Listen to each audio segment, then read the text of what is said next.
एक बार एक सुंदर बगीचे में सनी नाम का एक हंसमुख और चमकदार सूरजमुखी था। सनी बगीचे में सबसे खुश फूल था क्योंकि वह हमेशा सूरज का सामना करती थी, उसकी गर्मी और प्रकाश में भिगोती थी। उसने एक उज्ज्वल मुस्कान के साथ सभी का स्वागत किया। जहां भी वह बढ़ी, खुशी फैलाई। एक दिन स्पार्की नाम की एक छोटी गौरैया बगीचे में घुस गई। स्पार्की थका हुआ और भूखा था, बिना किसी भोजन या आश्रय के एक लंबा रास्ता तय कर चुका था। बगीचे को देखकर उन्हें खाने के लिए कुछ बीज और आराम करने के लिए एक सुरक्षित जगह मिलने की उम्मीद थी। स्पार्की सनी के पास पहुंचे और कहा, हेलो दयालु सूरजमुखी, मैंने बहुत दूर की यात्रा की है और मुझे बहुत भूख लगी है। क्या आपके पास कोई बीज है जिसे मैं खा सकता हूं? सनी ने एक गर्म मुस्कान के साथ सिर हिलाया और जवाब दिया, बिल्कुल प्रिय गौरैया, कृपया मेरे बीज बनाने में खुद की मदद करें। उसने अपना सिर झुकाया, जिससे स्पार्की को अपने बीज पर दावत करने की अनुमति मिली। स्पार्की सनी की उदारता के लिए आभारी थे और उन्होंने जल्द ही दोस्ती कर ली। वह कई दिनों तक बगीचे में रहता था और हर सुबह वह और सनी अपने कारनामों के बारे में बात करते थे। सनी बगीचे की कहानियों को साझा करता था और स्पार्की उसे अपनी यात्रा के बारे में बताता था।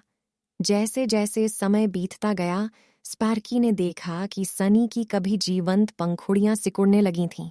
उसका एक बार चमकदार पीला रंग फीका छाया में फीका पड़ गया था।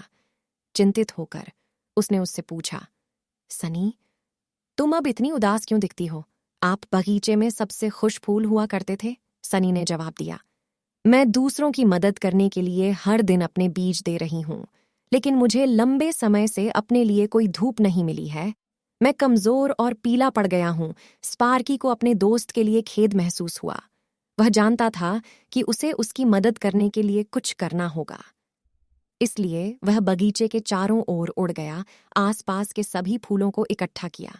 उन्होंने उन्हें सनी के चारों ओर एक घेरा बनाने के लिए कहा, जिससे उसे छाया प्रदान की जा सके, जबकि उसे अभी भी सूरज का सामना करने की अनुमति दी जा सके। अन्य फूलों की मदद से सनी को सूरज की रोशनी मिली और उसकी पंखुड़ियों ने अपना जीवंत रंग वापस पा लिया। वह पहले से कहीं ज्यादा खुश थी। आंखों में खुशी के आंसू लिए सनी स्पार्की की ओर मुड़ी और कहा, धन्यवाद मेरे प्यारे दोस्त, आपकी दयालुता ने मुझे बचा लिया है। मैंने सीखा है कि दूसरों की मदद करना महत्वपूर्ण है, लेकिन हमें खुद का भी ख्याल रखना चाहिए।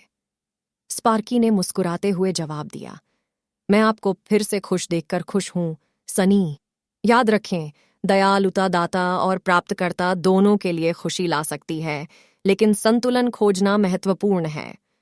उस दिन से सनी ने जरूरतमंद लोगों के साथ अपने बीज साझा करना जारी रखा, लेकिन उन्होंने धूप का सामना करके और इसकी गर्मी में भिगोकर खुद का ख्याल रखना भी सुनिश्चित किया।